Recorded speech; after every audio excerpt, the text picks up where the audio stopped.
نحمدہ و نصلی علی رسول کریم، اما بعد مختصر وقت کے پیش نظر میں فوری اپنی گفتگو کو شروع کرتا ہوں۔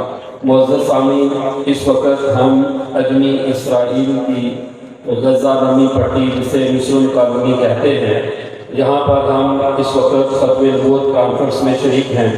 آج میں آپ حضرات کے سامنے اس وقت کا جو کرنٹ ایشو ہے یہودیت کے حوالے سے اور قادیان کے حوالے سے چند معاملات پیش کرنا چاہتا ہوں۔ ہمارے علماء اکرام شروع سے یہی بتاتے چلے آئے کہ یہودیت کی جو ذہنی تنظیم ہے یا یہودیت کا جو چربہ ہے وہ قادیانیت ہے، لیکن ہم صرف اس کو نام کی حد تک سمجھتے ہیں، لیکن اگر ہم ان کے عقائد و نظریات پر ہم توجہ کریں تو یقین کیجئے قادیانیت در حقیقت یہودیت ہی کی بی ٹیم ہے۔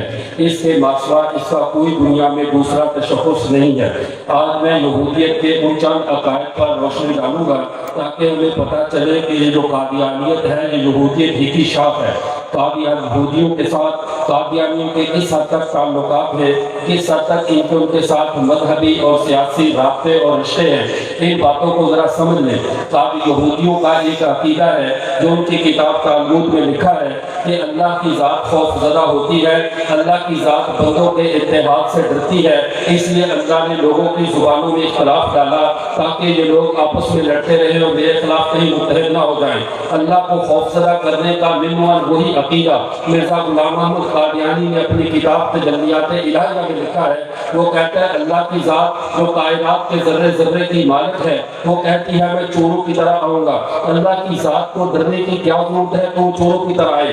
یہی عقیدہ یہودیوں کا ہے اور وہی عقیدہ قادیانیوں کا ہے۔ دوسرا عقیدہ یہ ذہن میں رکھیے، یہودیوں کا عقیدہ یہ ہے کہ ہم نے عیسیٰ ابن مریم کو شہید کر دیا، قتل کر دیا ہے۔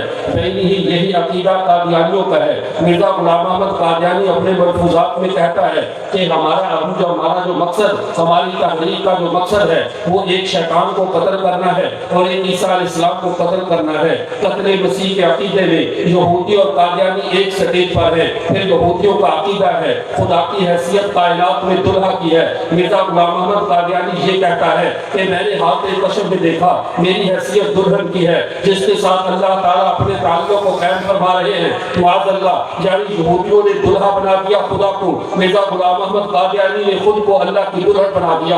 اور ان کا دوسرا عقیدہ، یہودیوں کا عقیدہ یہ ہے وہ حضرت عزیر کو خدا کا بیٹا کہتے ہیں۔ مرزا قادیانی یہ کہتا ہے کہ میرا یہ ساتھ اللہ نے مخاطب ہو کر کہا انت منی وانا منکا، تو مجھ سے ہے میں تجھ سے ہوں۔ وہی عقیدہ جو یہودیوں کا حضرت عزیر کے بارے میں اور خدا کے بارے میں ہے، وہی عقیدہ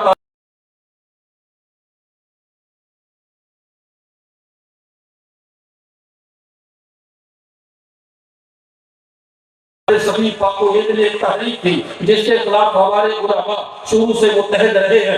یہ ایک باضابطہ یہودیوں کی لاج کردہ تنظیم ہے۔ 1870 میں بینجامن ڈزرائیلی یہودی وزیر اعظم جو برطانیہ کا وزیر اعظم تھا، اس نے صہیونی ریاست بنانے سے پہلے جب 1857 میں تھیوڈور ہرزل نے ایک صہیونی ریاست بنانے کا اعلان کیا تھا، پوری دنیا میں اپنی رائے عامہ کو ہموار کرنے کے لیے، لوگوں کے دماغوں میں یہ بات ڈالنے کے لیے کہ یہودی دنیا میں مظلوم قوم ہے، یہ گھروں سے نکالے ہوئے لوگ ہیں، ان کا دنیا میں کوئی ٹھکانہ نہیں ہے، ان کو بھی ایک وطن چاہیے، ان کو بھی ایک ملک چاہیے۔ مرزا قادیانی نے اسی دعوت کو کبھی مسیح ہندوستان کے تناظر میں لکھا کہ مسیح ہندوؤں یہودیوں کے 10 قبائل گم ہو گئے تھے، حالانکہ یہودیوں کا کوئی قبیلہ گم نہیں ہوا۔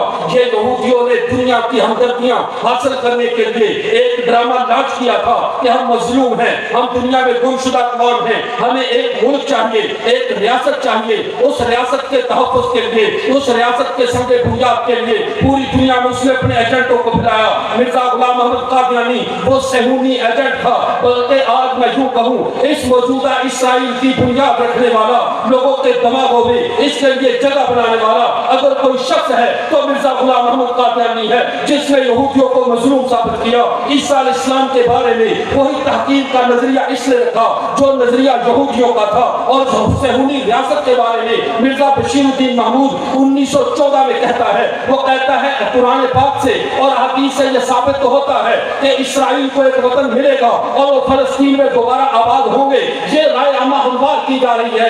قادیانیوں نے رائے عامہ کو ہموار کیا. پھر یقین کیجئے پاکستان 1947 میں بنتا ہے اور ایک ماہ پہلے یہودی ریاست کے قیام سے ایک ماہ پہلے پاکستان یو این او کا ممبر بنتا ہے. اس یو این او کا ممبر بن کے اقوام متحدہ کا ممبر بن کے جو سب سے پہلے پاکستان کا جو وزیر خارجہ ہے وہ ظفر اللہ قادیانی ہے. اس ظفر اللہ قادیانی پارلیمنٹ کے اندر اقوام متحدہ کے اندر ایک طرف تو فلسطین کا مقدمہ لڑ رہا ہے اور دوسری طرف اسرائیل کے وزیر اعظم سے ان کے سفراء سے ملاقاتیں کر کے ان کے حق کو تسلیم کر رہا ہے. تو یقین کیجئے یہودیت آج جتنا بھی ظلم ڈال رہی ہے اس ظلم کے پیچھے قادیانیوں کی محنت ہے.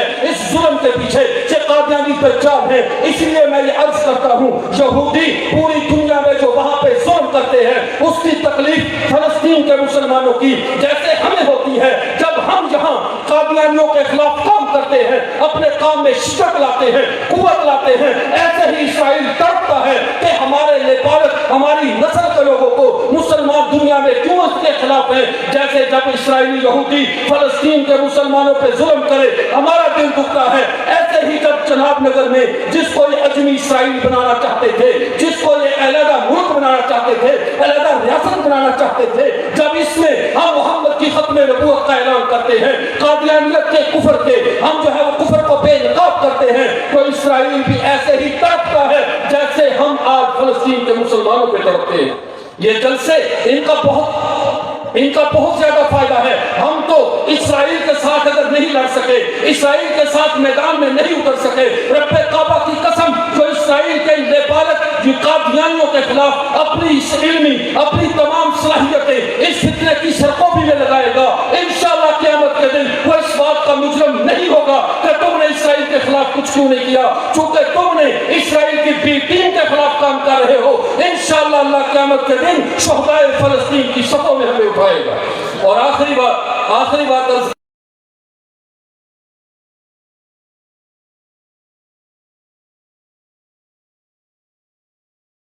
آ ہی گئے تو گھبرانا کیسا. میں آخری حدیث مبارکہ سنا کر بات کو ختم کرتا ہوں. اللہ کے نبی کو پتا تھا میری امت میں اب اور کوئی نبی آنے والا نہیں ہے. اللہ کے نبی کے علم میں تھا, اللہ کے نبی نے امت کو بتلا دیا تھا میری امت کا سفر صبح قیامت تک ہے. ہر طرح کے فتنے اٹھیں گے, علم بھی, کتابی بھی, زمین سے بھی, آسمان سے بھی, ہر طرف سے فتنے ٹوٹیں گے. میری امت کا ایمان کیسے محفوظ رہے گا؟ جب کوئی میدان میں اترے اسے خاص خوراک دی جاتی ہے, اسے جسمانی طور پہ قوی کیا جاتا ہے, اعتقادی طور پہ قوی کیا جاتا ہے. قربان جب آقا صلی اللہ علیہ وسلم پہ آقا صلی اللہ علیہ وسلم نے آخر حجۃ الوداع کے موقع پہ زمزم کے کنویں سے پانی لیا اور دوبارہ اسی میں کلی کر کے ڈول میں وہ دوبارہ ڈول زمزم کے کنویں میں ڈال دیا تاکہ جو مسلمان زمزم پیے اس کے دل میں, اس کے جسم میں محمد عربی کا لعاب دہن اتر جائے, اسے یقین رہے تجھے تیرے نبی کی گٹی آ چکی ہے, تیرے پیٹ میں محمد کا لعاب دہن آ چکا ہے. اب اسرائیل کو کیا, ہزار اسرائیل آ جائیں, قادیانیت جیسے کروڑوں فتنے آ جائیں, یہ امت کے پیٹ میں محمد کا لعاب دہن ایسی طاقتور ڈوز کی طرح موجود ہے. صبح قیامت کا سامنا ہم کریں گے انشاءاللہ, اس وقت تک ہر فتنے کا مقابلہ کریں گے, لیکن محمد کا دامن یہ امت انشاءاللہ کبھی بھی نہیں چھوڑے گی. وآخر دعوانا